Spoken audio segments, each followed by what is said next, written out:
Assalamu alaykum aziz qarindoshlar. Bugun 2024-yili 11 oyning 16 kuni shanba. 2 haftada bir qatim qildigan naq maydonga chiqishim. Men Amerikaning Los Angeles shahrida yashaydigan Erkin Sidiq. Bugun so'zlaydigan jami 6 mazmun bor.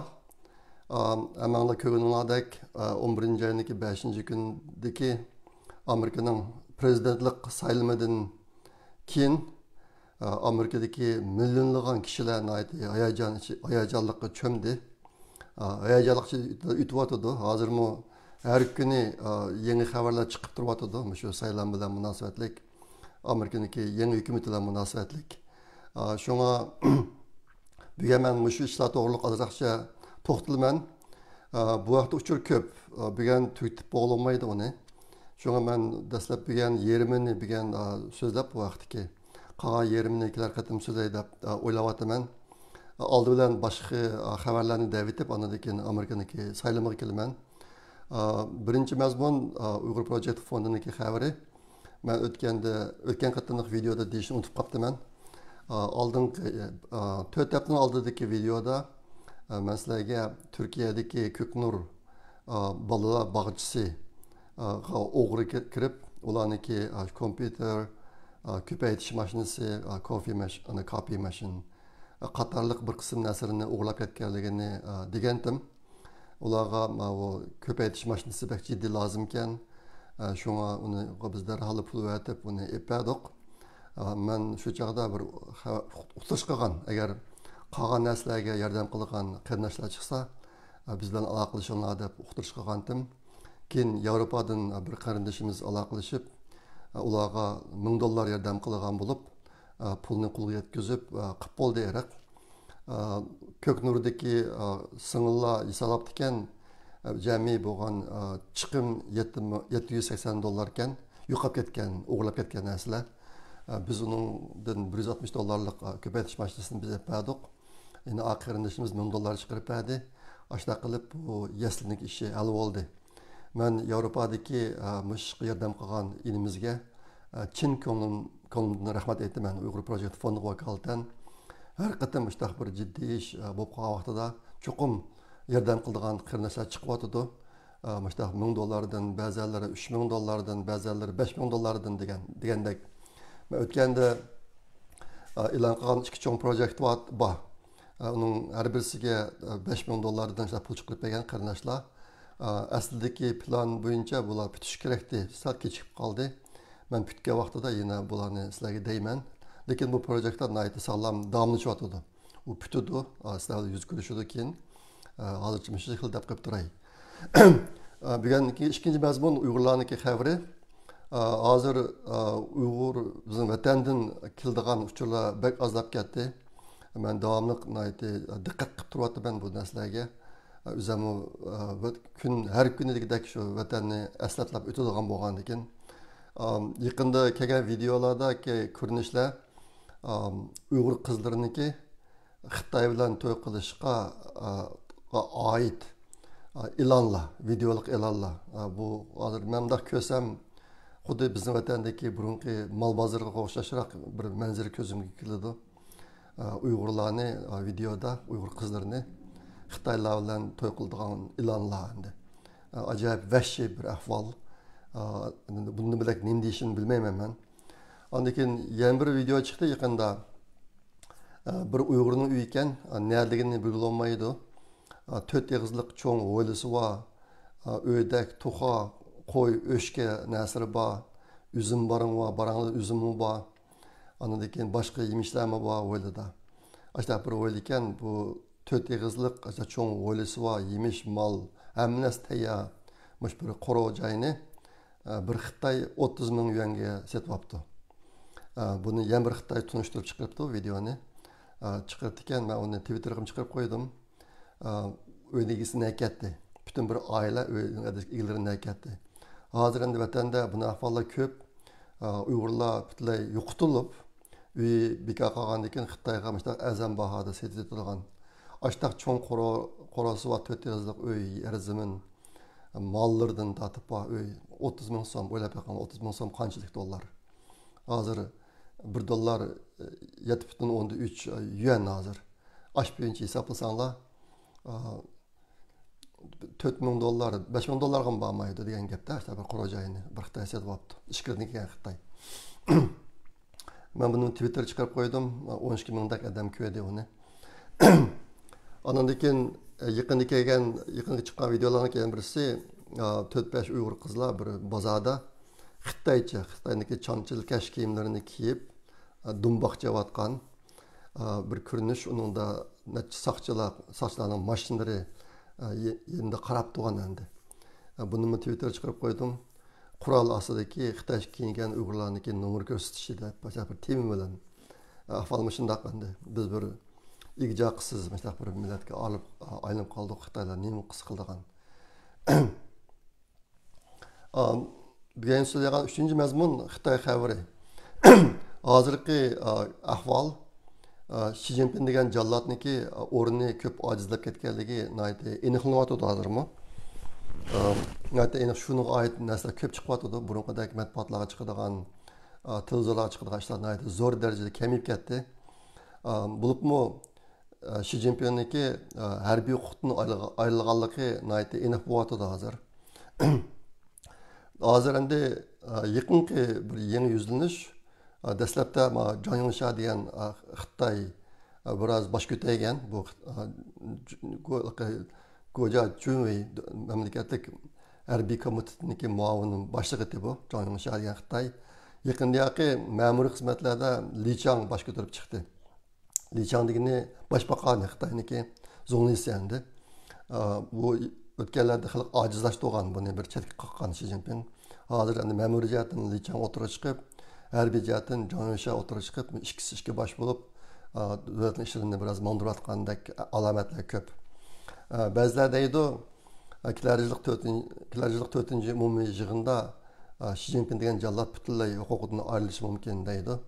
O'z ixtiyorliklarini emas, boshqani qistitish bilan hozir bu o'tganda bir og'rib saqayib chiqqandan keyin buniki jismoniy aqliy kuchimi burunqidan jiq ojizlab ketgandek endi. Boshqa boshqa cho'nglar andan keyin 2-3 avlod davlat amaldorlarining bolalar endi. Bular birlashib Xi Jinpingni tushirishga harakat qilib, hozir mushtiyatdagi ishlar jiddiy bo'lyapti. Chiqayotgan xabarlar qaragan chog'da. Andan keyin Xitoy iqtisodiy hozir intayin nachar. Endi Trumpning chiqishi bilan Xitoyning ahvoli bundan keyin hargiz hozirgidan kuchli bo'lolmaydi. Bu narsa aniq. Hozirgi Xitoyda xizmat yo'q, nurg'un shirkatlar taqilib ketgan, ishsizlik intayin og'ir. Boshqa bu oliy maktab bitirgan yoshlar xizmat topolmagandan keyin o'g'illar velosiped yo motosikletlarda tamoq to'shib jon boqadigan qizlar bo'lsa o'zining badanini setib pashixonlarda shu orqali jon boqadigan ish intayin eg'irlashib ketyapti. Bo'libmi pashixonlar hozir qizlarniki o'ziniki badanini sotadigan ishlarni bir umumiylik ahvolga aylangan. Ba'zi o'ylab qoldim 1985-yili Xinjiang universitetida bir o'birinlik ishkiga bir Xitoyniki xat yozish voqeasi tug'ilgan. Unda Xitoy biz Xanzular, Xitoylar barliq Uyg'ur erlarini qul qilib, barliq Uyg'ur ayollarini jalab qilamiz deb yozib ekan. Shu vaqtda ashunga qarshi Dolqin Esa qatorliq nurg'un yoshlar harakat etib, nurg'un voqealar bo'lib ketdi endi. Dolqin Esa inimizmi shu sababdan Xinjiang universitetidan qo'llanib bo'lgan endi. Shu chog'da bular ayollarni jalab qilamiz deb ekanni, hozir Xitoy ayollarini jalab bo'lib ketib turibdi. Yig'ir darajada. Xitoyning ham yerida degidek. Aşağı esim kelib qoldi men xabarni ko'rgandan keyin. Hozir endi yana bir ahvol yaqinda ancha Amerikada Xitoyniki harbiy tahdidli jihatlarda gaplarni anglab qolsizlar. Lekin Amerika xalqdan tushunmayotdi. Xitoyniki harbiy kuchini bak sal yuqroq mo'ljallab qilyapti. Gerçi Xitoylar sirq ko'rinishda nihoyat kuchli ko'ringan bilan harbiy jihatda. Lekin ikki jihatdan intayin ojiz bo'libmi, bularni chirib yemayapti. Xitoylarniki amaldorlarining ichida urush qilgandek odamlar ko'p emas hozir. Hammasi pul bilan tugishib ketdi bularniki. Lekin Amerikada yana Xitoyni ba'zanlar bak cho'nch olayotdi. Endi bugungi 4-mazmun Amerikadagi prezidentlik sayloviniki natijasi. Bu qatam bir tarix bo'lgich darajada bir natija chiqdi. Ehtimol zamanla diqqat qildinglar bunga. Shuna qilib bu saylovniki oxirgi natijasi hozir bekitilib bo'ldi. Trump saylandi bu qatam xaris emas. Trump jami 312 saylan bileti aldı. Harris 226 saylan bileti. Amerika'da iki xil bilet var. Birisi adam bileti. Ben adam bileti dep aldım. Bunu düşündürüp olamaydı. İngilizce popular vote deydi. Popular vote degeni bir adam taşlagan bilet, bir bilet hesaplandı. Bunu popular vote deydi İngilizce. Ben onu adam bileti dep aldım. Bir adam taşlagan bilet, bir bilet endi. Yani birisi saylan bileti. Electoral vote deydi. Amerika saylan biletini ştatlarga taqsim qilib etgan. 50 ştatga. Her bir ştatdagi nüfusniki az ko'pligiga qarab turib, shu biletlarni taqsim qilib etgan. Masalan, Kaliforniya bilan New Yorkniki saylan bileti eng ko'p. Kaliforniyaniki 50, benim bilishimcha. Teksasniki 30 degandek. Ba'zi shtatlar aram birlan bilet var. Shunga Amerikaniki bitta saylan bo'lgan chaqda butun xalq bilet tashlaydi. Yoki cumhuriyetçilerini yoki demokratçılarni tanlaydi endi. Oxirida har bir shtat qaysi partiyaga tushgan bilet ko'p bo'lsa, shu shtatniki saylan biletining hammasini shu partiyaga berib o'tadi. Masalan, Kaliforniyada 35 milliondek nüfus var. 10 milyon adam bilet taşıldı deyli. 10 milyon adam bilet taşlab Kaliforniyadan 6 milyon adam demokratçılarga taşlab 4 milyon adam cumhuriyetçilerge taşlasa 50 biletin hamısını demokratçılarga berib o'tadi. 30'ını demokratçılarga 20'sini cumhuriyetçilerge emas. Ayla Amerika'daki saylam kanunu şundaq endi. Aşağı bu başqa ahırda kimning utqanligini hesaplagan chaqda saylan biletiga qaraydi. Saylan biletidan hozir endi aslida 270 ni olsa aslida saylan bileti jami 538.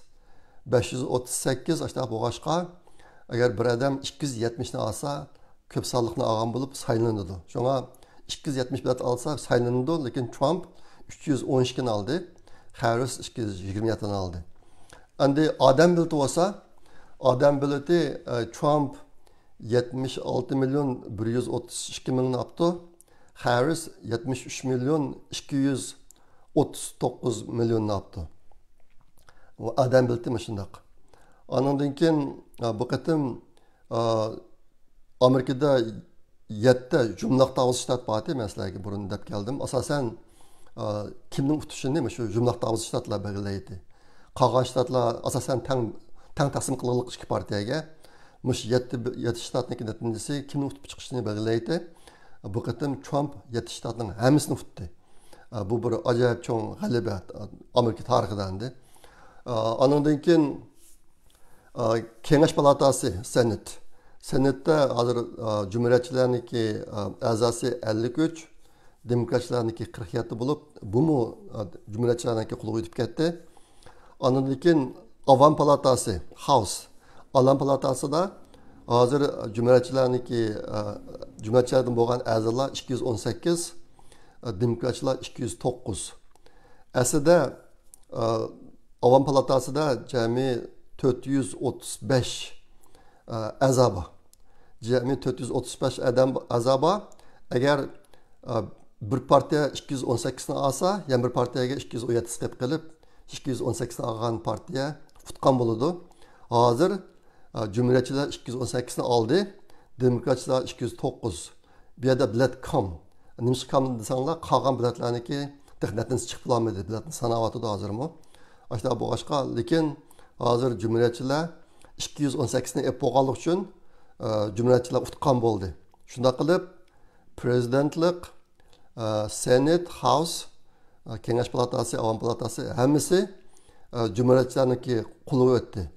Bulardan boshqa bir qism shtatlarniki shtat boshliqlarimi Cumhuriyetçilarga o'tib ketdi, demokratchilarning qo'lidan. Ashta qilib bu tarixda az ko'riladigan bir ahvol bo'ldi hozir Amerikada. Bütün huquq asosi jihatdan Cumhuriyetçilarniki qo'liga o'tib ketdi. Ashta bu boshqa hozir endi umumyuzlik kayfiyat hozir bo'libmi Trumpniki MAGA hareketi deydi. Amerikani qaytadan ulug' qilish hareketlendi. Mushni qo'llaydigan odamlarning hammasi hozir nayti hayajon ichida o'tyapti. Har kunisi Amerikaniki bundan keyin tutilgan siyosatlari, yo'l qo'ygan siyosatlari, andan keyin kabinetning a'zolari mushaqda yangi xabarlar chiqyapti. Nayti kishini hayajonlantiradigan xabarlar.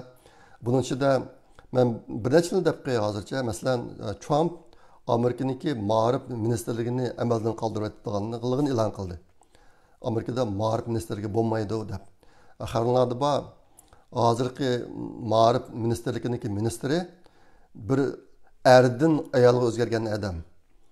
Nayti o'zi go'ra cho'ng odam, ammo o'zini ayol deb olgan bir odamni ministr qilib qo'ygan. Mushni amaldan butun ma'rif ministerini amaldan qoldirib o'tib, bundan keyin ma'rif huquqining hammasini arkası ştatlarga bir o'tamiz. Amerika federal hukumati biz boshqarmaymiz degan narsani e'lon qilyapti. Ondan keyin Trumpning e'lon qilgan yana bir narsa, bundan keyin maktab tarbiyasida insonlarda faqat ikki xil odam bor. Birisi birisi ayol, undan boshqa odam yo'q. Tarbiya mush bo'yicha bo'ladi degan narsani yo'l qo'yganligini jakaladi. Yana nurg'un mazmunlar bor bu jihatda. Trumpniki davlatni qanday boshqaradiganligi haqida 20 plani bor. Ma'rif ishlarida qanday o'zgarish qilganligi haqida 10 plani bor. Undan boshqa hozir yangidan chiqqan ministerlar yoki boshlarniki plani bor. Masalan, bu Amerikaniki sog'lomlik ishlariga mas'ul bo'lgan odam o'zining planlarini o'tirib qo'yapti hozir. Men bu narsalarni ikki qatim deb bilmaslarga. Bugun mazmun bakchiq buni tugatib olmaydi. Ondan keyin hozir chiqqan yana bir xabar masalanga shu oldingi 3 yil ichida Amerikaga kirgan, qonunsiz kirgan odamlarning soni 12 milliondan ko'p deydi. Bularning ichida Xitoydan kelgan odam 57 mingdan ko'p. Bularning hammasi ko'pinchisi hammasi harbiy askar yeshidagi odamlar. Bir yomon yeri aslida bular Meksikadan chegaralarni o'tgan vaqtida qo'l imzosini berib soqchilarga, andan keyin DNA biologiyalik uchurlarni berib, andan keyin kirdi ekandik. Mana 12 million odamdan 2 milliondek odam Meksikaning chegarasiga kagichilik xalqlarga pul to'lab, Meksikaning chegarasidan Amerika kirdigan chog'da undan ko'p pul to'lab, tizimlatmay ketganlar bor ekan. 2 milliondan ko'p. Endi hozir yili deyman yana. Hozir Amerikaning plani shu qonunsiz kirgan odamlarning hammasini o'zining davlatiga qaytarish. Bular ichida birinchi bo'lib Xitoyni qaytarish. 57 ming Xitoyni qaytarish. Mushlarni e'lon qilyapti. Endi men ansiraydiganim bu Xitoydan topolmamdi degan bir ish bor endi. Buni keyin ko'ramiz, chiqib Amerika planlari shunaqa hozir. Hozir endi Trump o'zining kabinet a'zoligiga Xitoyga intayin o'ch, Xitoyni nihoyat yaxshi biladigan, ondan keyin Amerikani ulug' qilish harakatini chin dildan qo'llaydigan odamlarni akirib, bir nihoyat kuchli bir qo'shin tashkil qildi hozir. Ashta bu boshqa hozir kishilarda bir xil cho'ng umid bo'layotgan bir narsa shu. Endi bu yangidan tayinlangan odamlarning hammasi Xitoyni tushunadigan, Xitoyni tizginlashni o'ylaydigan odamlar bo'lgani uchun bundan keyin Xitoyning kuni bek tasvildi deb qaralyapti. 2 kun oldida Biden Trumpni Oqsaroyga taklif qilib, ular ikkisi ko'rishdi. Bidenning ayoli bor, yerda Jili degan xonim bor. Lekin Trumpning ayoli kelmadi u yerga. Norozilik bildirib, nima deganda o'tgan yilmi Trumpning Floridadagi uyini FBI kelib aqto'g'an. Aqto'g'anda Melana'niki, Trumpning ayoliniki uxlaydigan yotoq uyini, shuning ichidagi butun hamma narsani aqtirib bir narsa qilib ekan bular. Shunga Melana bunga norozi. shu noroziligini ifodalab maqatim kurashishga kelmadi. Trump bilan Bayden intayin xushal bir xil kayfiyat ichida kurashdiğini bir qadinas do'stlardek. Anda kishilarning hayron qolgani Bayden taki yaqingachilik Trumpni intayin ashaddiy dushman ko'rib, intayin o'chmanlikni ifodalab, ajab vahshiy gaplarni ishlatgan. Masalan, Trumpni Hitler deydi, faşist deydi. Andan keyin white supremacist deydi. Aqtaliklarni hamda ustun qo'yadigan millatchi deydi. Ishqilib andan keyin diktator deydi. Bu Trumpga kaydimigan qalpoqlar qolmadi toki yaqin qadar. Ashta qilgan maqatim ma kurish kelgan chog'da noayati Bayden'niki u darajada xo'shal bo'lib ketgani ancha jiq ko'maydim men. Shuncha xo'shallandi. Ashta ikkisi kurishib undan paralashdi. Shunga gaplardan hammasi ketib qoldi. Demak, Bayden Hitler bilan kurashdi, faşistlik kurashdi, diktatorchilik kurashdi, aqtarlik millatchilik kurashdi degan gap endi. Ashta kurishdan paralashdi bular. Ba'zilar deydi, Bayden chuqum Trump bilan tashlagan bo'lishi mumkin deb. Haqlar chaqchaq qilib jonavotgandi. Ana shu qilsanglar, Bayden bu qatim saylovga qayta qatnashmoqchi. Demokratlar ichidagi huquqiy kuchli kishilar buni besib saylovga qatnashtirib qo'ymadi. Buni chiqarib o'rniga Harrisdan kirgan endi. Shunga bu qatim Trump bo'lsa, Bayden ajoyib xo'shal bo'lib ketdi. Ashta bir narsalarni ko'rsatsa kayfiyatni.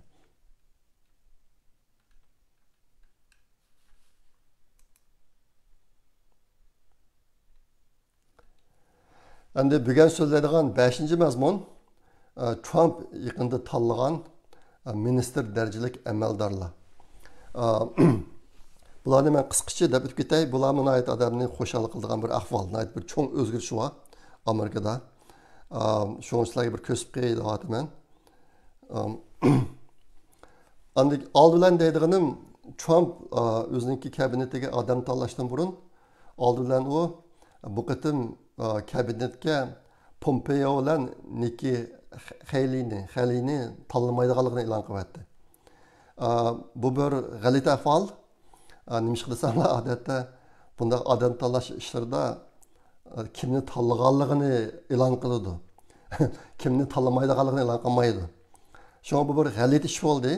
Nurun kishilar so'rab, nima uchun bunday bo'ldi? Nima uchun Pompeo bilan Haley'ni tanlamaydi deb.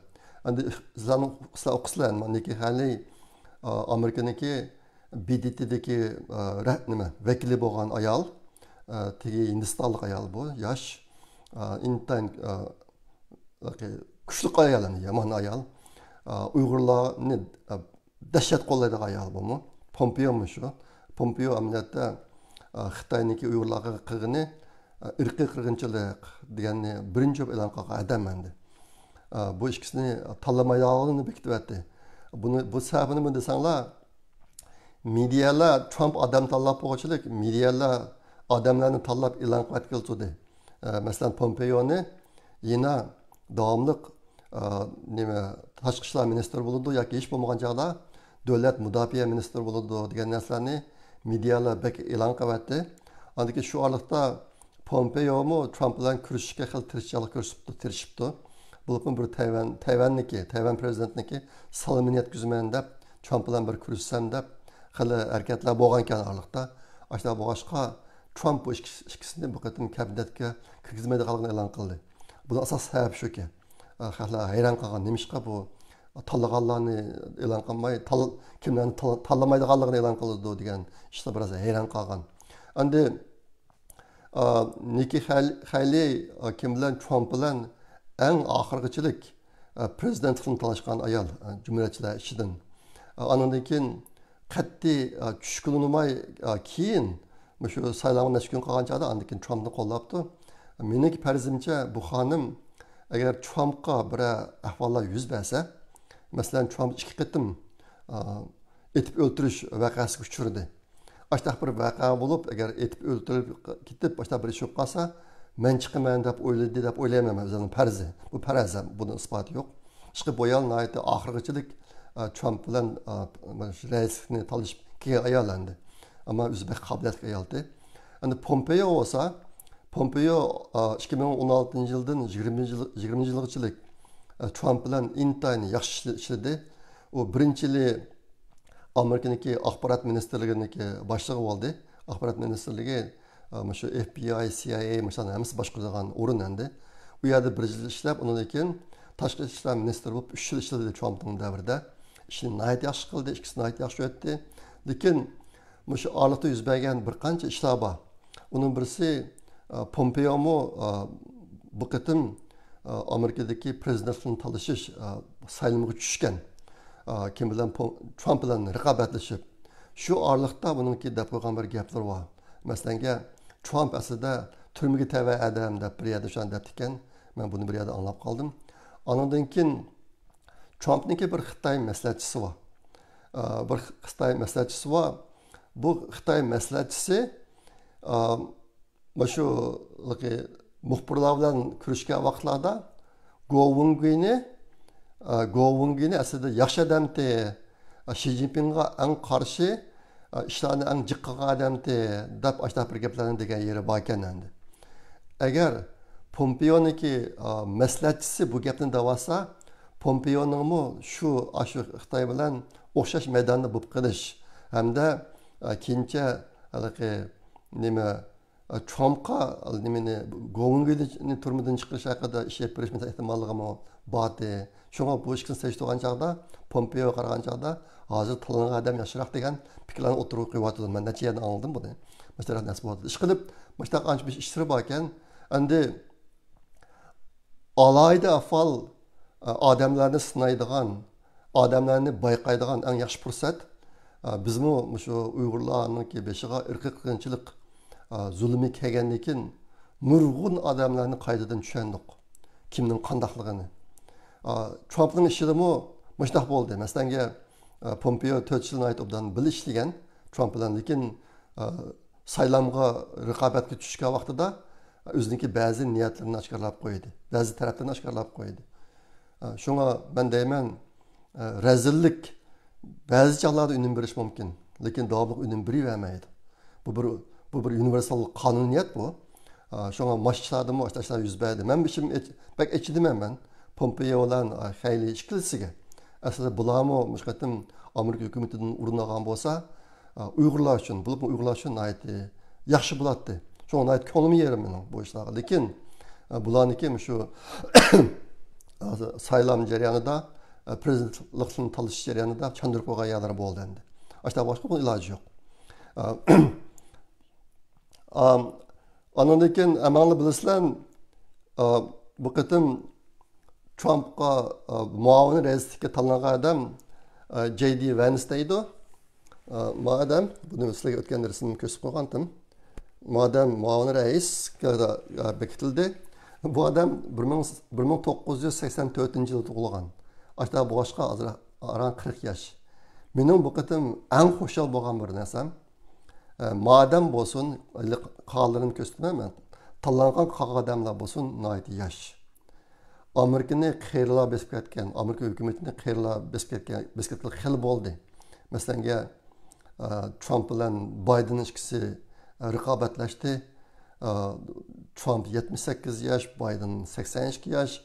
Nim degan qeyri odamlar bular. Hozir endi yosh qarab mangdi. Mau Vance, J.D. Vance hozir 40 yoshga, yeni 4 yildan keyin 44 yoshga kirdi. 4 yildan keyin bu prezidentlik saylanish raqobatlashish mumkin. Ashta bu boshqa Amerikaniki rahbarlarida bir yoshlashish vujudga kelgan bo'ldi deb o'ylayman men. Shuni intayin xushal. Ondan keyin bu qitimki yana bir cho'ng narsa, Trump Amerikada bir yangi ministr tasdiq qildi. U nima desanlar? Hukumat ish unumi ministri deb. Bunga hozir ikki odamni tanladi boshqa qilib. Birisi sizlar eng biladigan Elon Musk shu. Elon Musk, aniki yana birisi Vivek degan bola. Bu bola Hindistonlik ekan, tigi Hindistonlik, ammo o'zi Amerikada tug'ilib cho'ng bo'lgan. Shunga Elon Musk bunun birinci kol başlığı, Vivek ikinci kol başlığı oldu.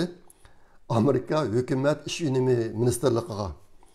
Şuna bu bir nayeti bir çok yenilik endi Amerika'nın tarixida mı? Vivek 85 yılda tug'ilgan ekan. Aştaqda hazır aran 39 yaş. Bu kişi mi şirket kurup muvaffaqiyat kazanıp ayeti boy bo'lgan adam bola. Bununki hazırki baylığı 1 milyar dolardan aşıdı ekan. Naiti çiçen bola gaplarni anlasanlar nahayet çaqqan işlarga. Endi Elon Musk ne amanlı bilisizlar. Elon Musk 71-yil tug'ilgan. Shundaqda hazır 53 yaş. Uniki hazırki iqtisodiy boyligi 315 milyar dollar etrafida. Dünya boyunca en boy. Bu hazır 6 çoğun şirketinin başlığı. Bununki köpüncüsünü üzü kurgan. Mesela Tesla, SpaceX, Starlink. Starlink degeni asmanga 1000'dan artıq süni emrani çıkarıp tor qilib uni dünyanın her qandaq yerdə internet qılıda qalğan bir şirket bu. Starlink, Star degan yulduz, Link degan bir-birini bağlaydigan narsa degan gap Link degan shu. Bu ishga tushib bo'ldi allaqachon. Shunga bu hozir ishga tushib mana shu qiyin yerlarga internetni bog' qilib qilib qo'yadi bu shirkat. Buniki o'zining bir ayrim modemi bor. Shuni setib olsanglar 150 dollar. Yer sharining qandaq yerga borsanglar internet bor. İnternet şekli olurdu. Bu yulduz aleminden süni emradın bir vasıta kildi signal. Aşağı bu başka yer yüzündeki punktlar bilen münasebetsiz bu. Muşmu Elon Musk'ın ki Twitter'ını Elon Musk setvelip onu x.com özgürtmeti bilisilen. Anki Neuralink diye bir şirketi var Elon Musk kurgan. Bu adam minsi tədqiqatı bilen şug'ullangan şu sahadaki işlerini kılırgan. Bu jihatda acayip nimalar bor. Kelgusida insonlarniki unvon oldigan ishlar qanday bo'ladi? Mushada endi tadqiqot elib belayotgan xili bo'ldi. Odamniki mingisini kompyuterga ulab turib ishlarni qildigan mushuning ichidagi bir mazmun endi. Hozircha bu bir fantaziyadek onundi. Endi kelgusida asha qilib bularni bo'lmadi hozir aniq emas, ammo bu yerlarda nurg'un tadqiqotlar elib belayotdi. Masalan, sizge ünvanı satıdı. Mininizni eğer bir bakalavr ünvanı almayın derseniz mininizni kompütere ulap bütün bakalavr ünvanı için zürü olan bilimlerin hepsi mininizi kaçırıp koyduğun yoki magisterlik yoki doktorluk degandek. Bu hazırcha fantaziya, lekin kişiler şu sahada işlerini hep berbatıdı. Yemir şirketi XAI degen şirket. Bu Elon Musk XYZ degandek narsalarni isimlar işletishga pek amroqkan. X degan shuningdek kelgan X endi A degani artificial degan gap sun'iy, I degani intelligence, aql. X sun'iy aql shirkati.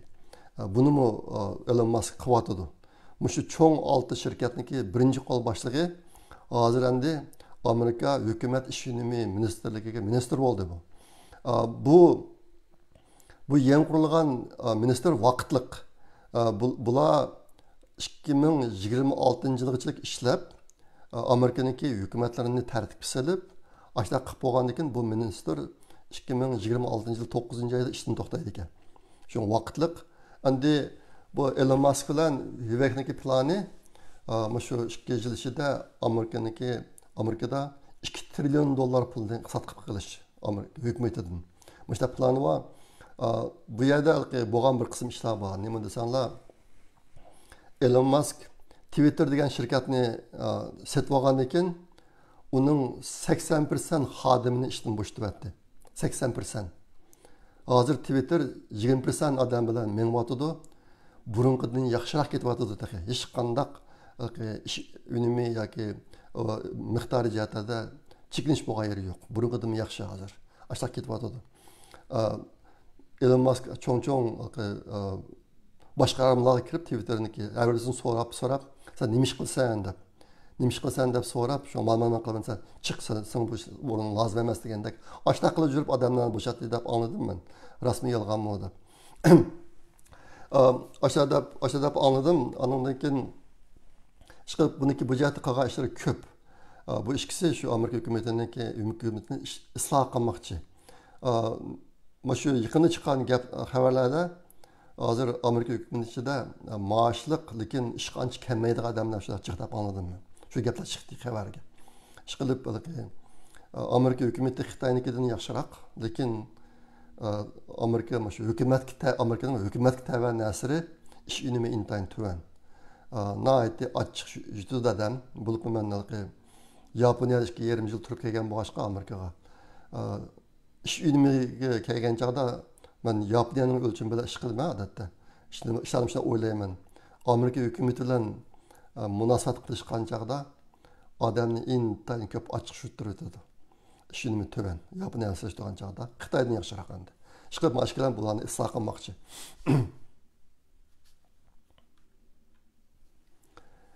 Anından keyin Mike Rubio Uyg'urlarga ait tunish bo'lgan ma kishi Pompeo'niki burungi Pompeo'ning o'rniga tashqi ishlar ministri bo'ldi. Bu bir Uyg'urlar uchun cho'ng xo'sh xabar. Endi qobiliyat u bu jihat bilan selishtirgan chog'da Rubio Pompeo'dan qilishmasligi mumkin. Bulupmu hazır kadar Amerika'da çıkan Uygurlarga ait kanunlarının köpüncüsünü Rubio başlagan. Rubio başlagan, anıken Uygurlarını bak kolaydı. Rubio özü asli Kubalık, dadısı Kubalık, Kubadan kelgen. Günsandan vaxtıda kelgen. Rubio Amerika'da tuğulgan. Lekin dadısıdın sosyalizm, komünizmdeki kandak bulduğalarını köp anlagan bu. Aşağı bu başka komünizmin intayin öş. Xitay mintayin öç. Uygurlarını bak kolaydı. Rubio 71 yıl tuğulup diken, şunakta hazır 53 yaş. Işqilib bu Uygurlar üçün bir çoğun paydık iş oldu deb oylayım ben.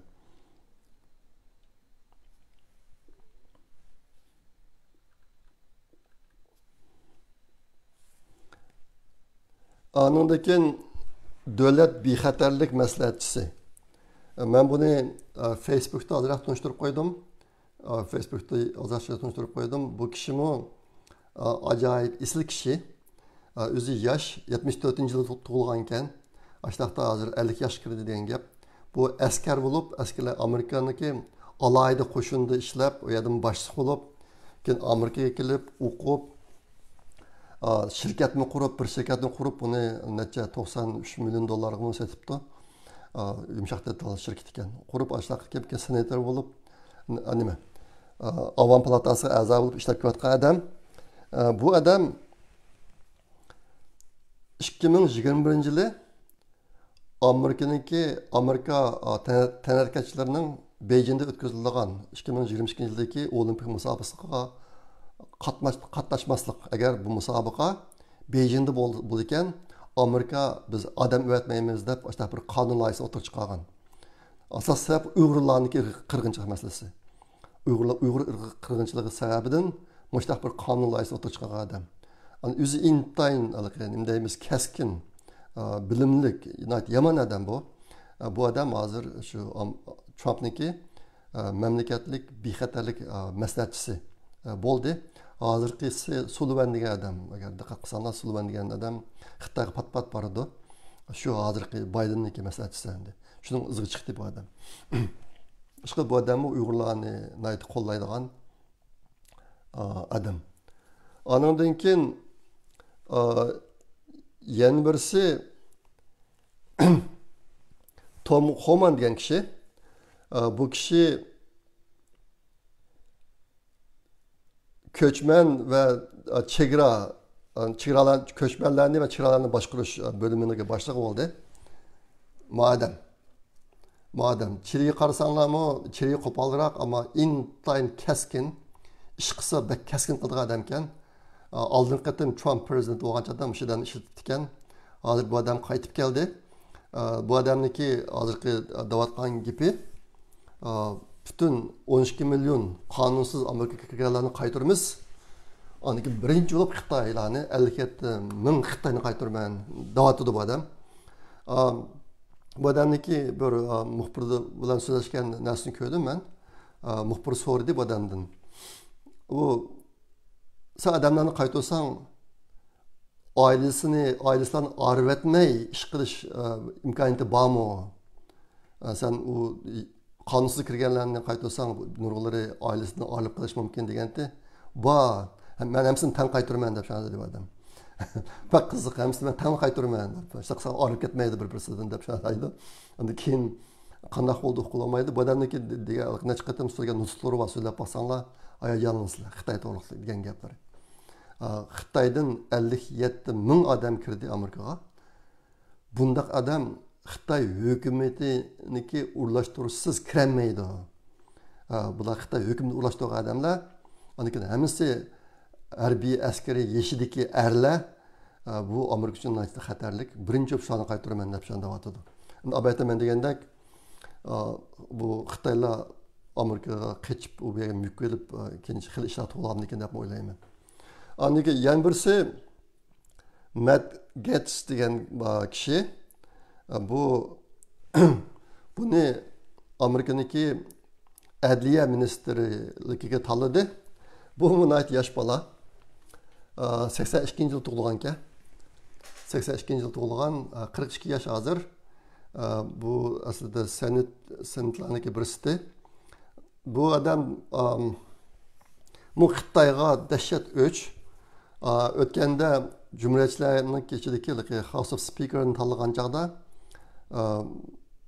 odam ismi nima Kevin shuni tanlagan chog'da mana shuni tushirib aytgan sen demokratchilar bilan Xitoyga yetarli darajada qattiq qo'llik qilmaysa bo'lmaysan deb yondirib aytgan odam bu nayt keskin chiqsa gapga bak usta buni nutqlari anglab olsanglar bo'ladi o'zim yosh 42 yoshkan shuni endi adliya ministri qildi hozir qilganti hozir bu to'g'riliq fikrlar bak ko'p shu demokratchilardan bo'libmi jumlachilar ichidami bor nimishqa deganchada bu kishiga biroz gunohlar otilib masalanga bir 17 yoshli qiz bilan munosabat o'tkazgan deb buni tekshirib necha bo'limlar tekshirib boshqa qilgan ekan andikin tekshirib dokladni tayyorlab aslida e'lon qilmoqchi ekan bu dokladni buni e'lon qilmaydigan bo'libdi bu bola o'zi men unda shuni qilmadim bu menga qilingan siyosiy suiqasd deb kelganlik hozir qadar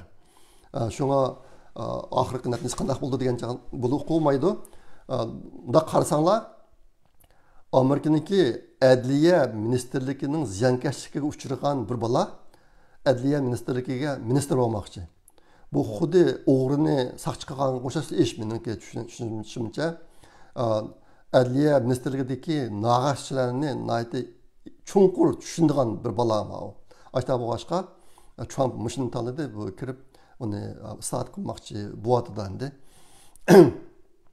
andan keyin yana birisi Pete Hegseth degan kishi buni davlat mudofaa ministri qilib oladi bu intayin yosh bu aslida hozir Fox mediasida program boshqaruvchi ishlayotgani 8 yildak bo'lgan bu o'zi askar bo'lgan lekin askarlikdagi huquq darajasi tuvan ekan yuqori emas ekan bir payjon darajadagi huquq tutgan deydi buni lekin bak aqlliqka ondan keyin Princetonda bir magistrlik unvoni olibdi Harvardda bir magistrlik unvoni olibdi 2 magistrlik unvoni bor 2 kitob chiqaribdi shu xalqaro munosabat urush haqida uni aytdi Amerikada eng ko'p sotilgan kitob deydi buni ashtaq ishlar bor ekan lekin o'zi harbiy huquq darajasi jihatda yuqoriga chiqib boqmagan odam bo'lg'achqa kishilar buni bu kishi to'g'rimi hozir noroziliklar ko'p biroz shu Pit bilan Matt mush ikkisi senatorniki tasdiqlashiga kelgan chog'da hali ovochlik uchirishi mumkin deydi qolganlar oson o'tib ketishi mumkin mana bu ministr darajalik rahbarlarni senat tasdiqlamasi bo'lmay ekan endi abaytaman degandek senatniki 53% hozir jumhuriyatchilar lekin ashta bo'lsa-mu buning ichidagi bir qism odamlar Matt bilan Pit ikkisiga qarshi bularniki bunda cho'ng o'ringa chiqishi muvofiq emas tajribasi yo'q bu kasbning odamlar emas boshqa kasbdan kelgan deb endi hozirgi cho'ng masala hozirgi Amerika hukumatidagi beshida turayotganlar hamsi kasb ahli shu kasbiy sohada ishlaganlar uzun muddat ishlaganlar lekin hozir intayin chirikchilik nayt ig'ir masalalar yuz berdi. Mishqatim biz ko'rdik. Trump qasküllerini kömedi mesela. Muş adliya ministerligining ostida. FBI, CIA bularning bo'lib ketdi. Bular siyosiy qurolga aylanib qilib bo'lib ketdi. Işte boshqa endi Trump o'zimi kasb ahli emas. U Saudiga turib prezident bo'ldi. İşte boshqa shu oldingi 4 yil nayt kuzatib kimning qandaqligini bu qitim işte adamlarning tillayotdi, deyishyotdi kishilar. Oldingi qitim 2016 yildan 20 yilga bo'lgan oralikda Trumpning bu tarafda hech qanday tajribasi bo'lmag'achqa saplam boshqalar nima tavsiya qilgan odamlarni huquqqa qo'yib ashlab qolgan.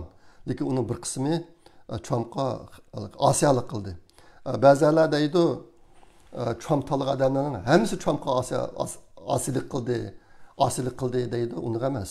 Agar sizlar ayni vaqtda Trump ishlatgan odamlarning hammasini tizib beqib, shularning ichidan qanchasi Trumpga osiylik qildi deb ayirib chiqsanglar, menimcha 3dan 1 qismi atrofida bo'lishi mumkin. Hammasi emas.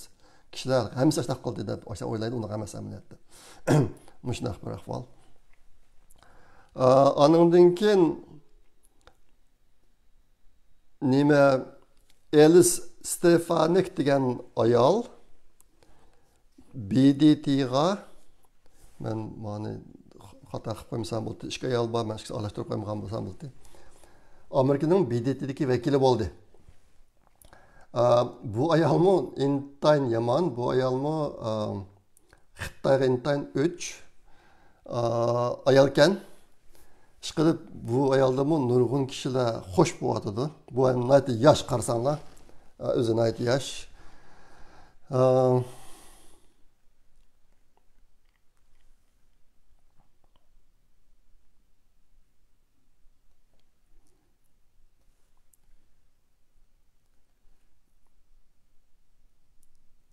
Ma bu yemir sıvatı men şunu tep izdavatı men alqayım. O da resim yok şeydi. O nimege Soda vekili. Amerika'daki Soda vekili tanlanan kişi aldığın 4 yıl, 2016 yıldan 2020 yılgachilik Trump'a Soda vekili bo'lib ishlagan adam. Xitoyning iqtisodiyotini jazolash, Xitoyga qo'yilgan Xitoydan kelgan mallarni oldigan bojni o'stirish ishini hamma qilgan odam shu. Shu odam yana qaytib keldi. Amerika Soda vakiliga shu odam qaytib keldi. İsmi Lighthizer degan odam. Shu qaytib keldi. Uni rasmini kirgizmabdimi? Andan keyin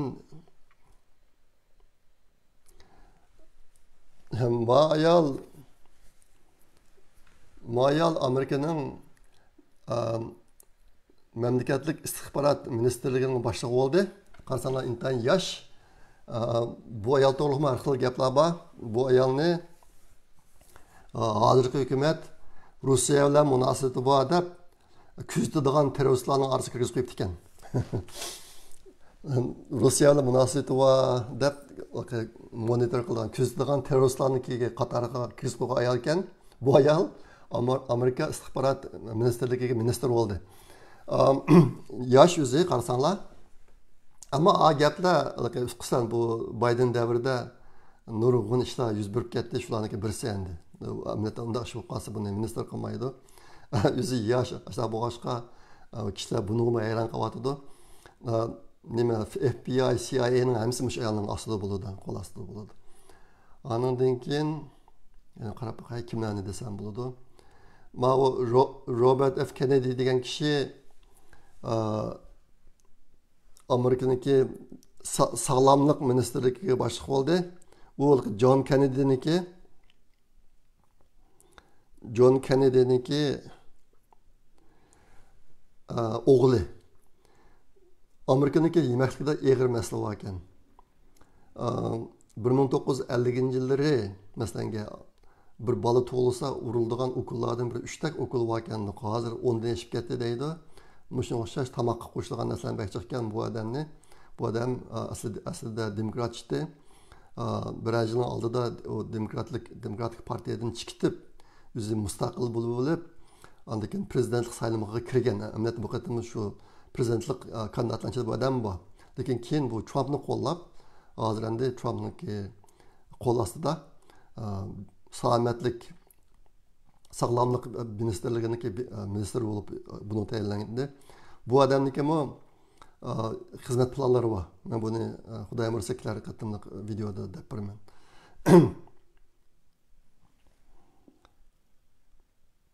Andan keyin Mao Amerikadagi Homeland Security deydi. Amerika davlat ishki bexatarlik ministerligiga ministr bo'ldi. Bu yosh ayol ko'rsanglar.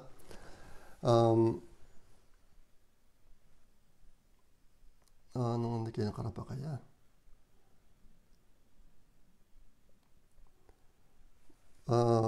Yan bir svar sizlarga deb qo'yay degandim.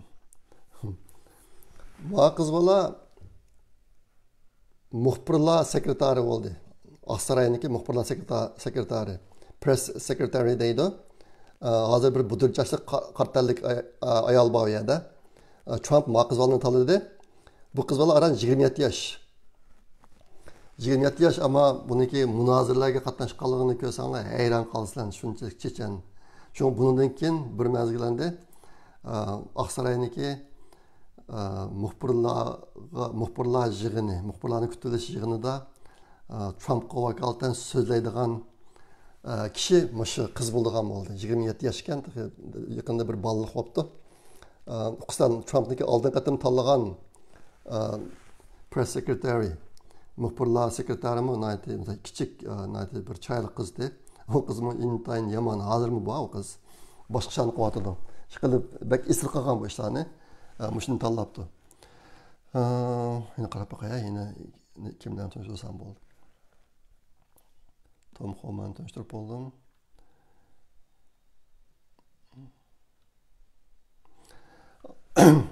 Endi ahırkı tema, bugün söyleyeceğim ahırkı tema, Trump bu qatim saylanda utqandan keyin dunyoda qanday o'zgarishlar bo'ldi?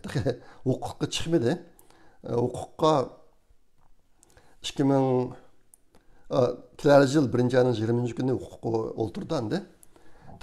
Huquqqa chiqmay turiblamkin Trump saylanib bo'lgandagi 40 soatning ichida nurg'un o'zgarishlar bo'lib ketdi dunyo bo'yicha. Bir o'zgarish Amerika ichida bu o'zgarish dunyoning hamma yeriga ta'sir qildi deb o'ylayman. Paychak bahası intayin üsüp ketdi. Bir gün içinde Dow Jones'un miqdori 1000'dan eşip ketdi. Bu Amerika'da tarixda az ko'rilgan ahvol ekan. Bir asr bo'libdi ekan bunday o'sib boqmag'ili. Shunga stoklarniki paychak bahası shunday üsüp ketdi bir gün içinde. Ondan keyin İran'daki qurolli kuch Husayn Mala degan guruhninki bayonotchisi bayonot berib biz bundan İsrail bilan urushmaymiz, yaxshi o'tamiz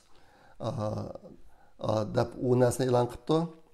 Afg'onistondagi Talibanlarmi bayonot e'lon qilib, Amerika bilan munosabatni yaxshilaymiz. Amerika bilan bundan biz tepishmaymiz. Trump bizni terroristlarniki tizimligidan chiqarayotgan bo'lsa deb ularmi bayonot e'lon qildi. Ondan keyin Putin o'tgan yil necha oyning oldida shu Xitoy pulini dunyo puli qilish haqida so'zlagan ekandik. Amerikaning dollarini amalda qoldirish to'g'riliq. Bu qatim Trump tutgandan keyin buni so'z qilib Yevropa bilan munosabatni yaxshilaymiz. Savdoda dollardan boshqa pul qo'llanmaymiz. G'arb madaniyati bizning dushmanimiz emas degan gaplarni debdi. Trumpga qo'shamat qilishga boshlabdi. Ondan keyin Saudiya Arabistondagilar Hamasniki odamlar bizning davlatimiz kammanglar. Hozir Saudiya Arabistonda turayotgan Hamasning odamlarining hammasi chiqdinglar. Agar sizlar chiqatmasanglar biz sizlarni tutib qo'yamiz deb e'lon qildi. Ondan keyin Vengriyaning prezidenti Viktor Orban. Viktor Orban Yevropa birligining ichidagi Xitoy bilan eng yaqin, Xitoyga eng xushomad qiladigan odam bu. Vengriyani setyapti asosiyatni Xitoyga. Bu odam bayonot e'lon qilib Trumpni tabriklab bundan keyin Amerika bilan yaxshi yutadiganligini e'lon qildi. Andan keyin Yevropa bilginiki bir bayonotchisimi bayonot e'lon qilib, bundan keyin Rossiyadan neft akirishni to'xtatib, neft gazlarni bundan keyin Amerikadan akiramiz. Amerika bilan bo'lgan munosabatni yaxshilaymiz deb uni e'lon qildi. Shi Jinping degan jallatmi Trumpga telefon qilib, endi biz endi urushmayli, yaxshi o'tsak har ikki davlat foydalanamiz degan gaplarni debdi, qo'shaman qilib. Endi kishilar deydi, it will be win-win situation deb ekandiq. Sen muftadigan, bizim muftadigan işte bir ahvalni mucizelatlarımızda yaxshi o'tsak deb ekan haqlar. Bu Xi Jinpingning da'vatini biz ikki qatim muftimiz, sen ikki qatim muftursan degan gap deb shunda da'vat qildi. Ishqilib Xi Jinping bu qatim Trumpga qo'shamat qilishni boshlabdi. Yaqinda 2 kun oldi bir ish bo'ldi, u Avam palatasiniki Xitoy Kompartiya hokimiyatiga qarshi bir komitet bor. Shu komitetniki boshlig'i bir yangi qonun loyihasini o'rtaga chiqaribdi. Bu qonun loyihasi Xitoyniki Amerikaniki Amerikaning eng e'tibor berilgan davlatlar tizimligidan Xitoyni chiqarib o'tish haqida bir qonun loyihasini o'rtaga chiqaribdi. Necha kundan oldida Xitoy bu salohiyatga Clinton vaqtida erishib olgan. Erishgandan keyin shundan keyin davlat savdo tashkilotiga kirib 2020-yili mana shu 24 yilning mobaynida hozirlik taraqqi oldi. Ondan keyin xalqaro qonun qoidalarni buzib nurg'un eski ishlarni qilyapti bular. Bulutmu Amerikadan bek foydalanib ketdi. Texnologiyasini o'g'irlab, savdoda Amerikaga qaraganda jiq molni Amerikaga kirib degandek. Ashta qildi. Hozir endi yangi hukumatning adami yangidan qonun loyihasi chiqarib Xitoyniki eng e'tibor beriladigan davlat salohiyatini tashlaymiz degan ishni qilyapti. Bu yangidan boshlandi. Ondan keyin Bill Gates bu Microsoft shirkatidagi qurg'uvchisi Bill Gates bu Trumpga intayin o'ch davomli tilab turgan odam, Xitoy bilan bek yaqin, Xitoyga nayt jiq mablag' solib ishlarni qilayotgan bir odam bu. Sun'iy aql sohasidami. Bu odam vaqtim Bill Gates Trumpga tabrik so'zi xat yozibdi. Undan boshqa Google, Alma, Apple shirkati, Amazon qatorliq shirkatlarning hammasini tabrik xati yo'llab, bundan keyin Trump bilan yaxshi yutadiganligini, imkoniyatlarni bildiribdi. Xabarlarda New York shtati, demokratlar shtati, New York shahri intayin demokrat shahar bu. Shu shaharning boshlig'i darhol so'z qilib, biz bundan keyin New York shahriga kelgan qonunsiz ko'chmanlarga bir pom pul vermaymiz. Pul berishni butunlay to'xtatamiz deb e'lon qildi.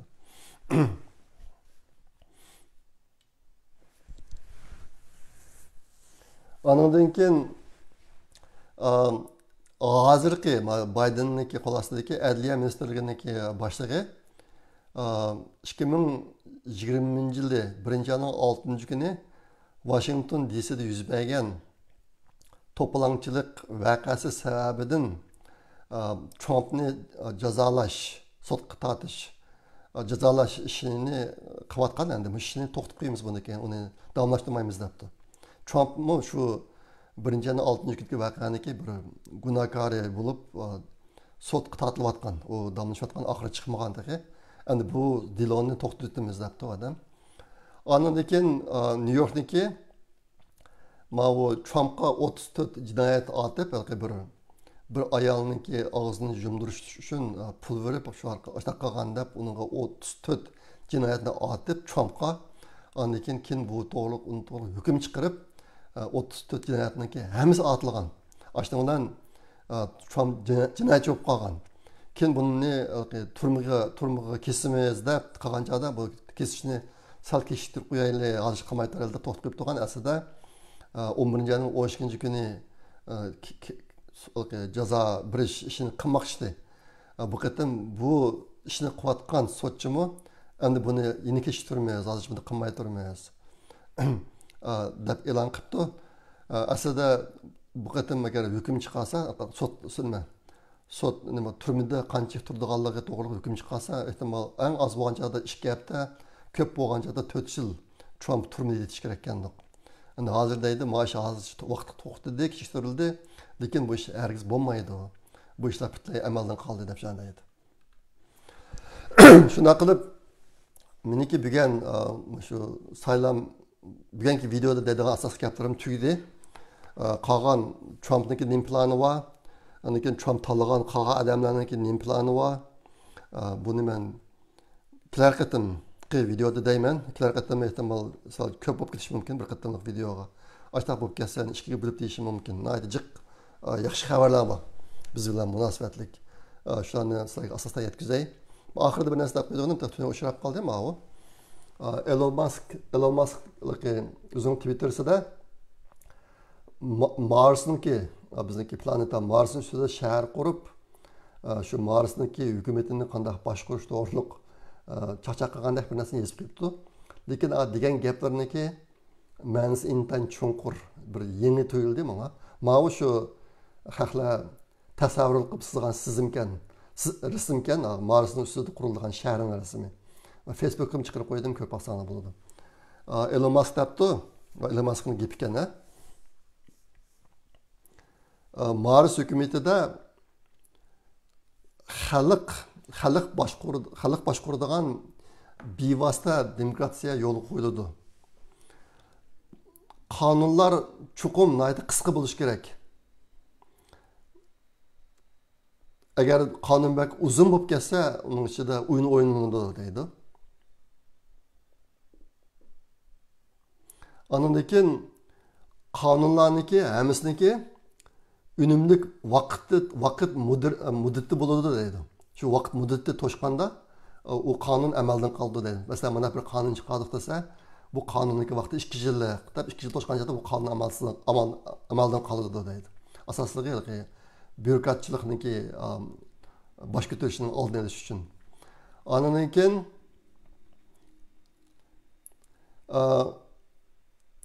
har qanday qonun 40% adamniki ovozi bilan amaldan qoldiriladi deydi. Masalan bir qonun bor, bu qonunga 40% adam qo'shilmasa amaldan qoldi deydi. Demakchi o'g'ini, masalan o'tganda deb bergandim, demokratiyaniki ba'zi nachar taraflari bor. Ko'p sonliqniki ovozi bo'yicha ish qilamiz deb ba'zi vaqtlarda hokimiyat beshiga nachar odamlar chiqib qolib, ko'p sonliqning ovozi bilan u odamlar uzun muddat hukm surib intan ko'p eski ishlarni qilib bu demokratiyaniki bir ojizligini. Shunga Amerikaning qurgan odamlar qonunlarda hargiz demokratiya degan so'zni ishlatgan emas. Butlay jumuriyat degan so'zni ishlatgan, lekin demokratiya degan so'zni ishlatmagan. Elon Musk deydi, Mars qurilgan shahar uchun chiqarilgan qonun tuzumlarga agar 40% adam qarshi chiqsa amaldan qoldiriladi deb deydi. Aslida debdi, mana qiziqarli tuyuldi. Hozirgi hukumat qonunlari tuzumlari bilan o'xshamaydigan bir ahvolga shunga sizlarga deb qo'ygan keldi. Bunu da mesela bugün müşrik olsun, qağınlıklar qatım deyman. Qatım kılışçı aman bulunlar. Hayır, hoş, Allah'a emanet.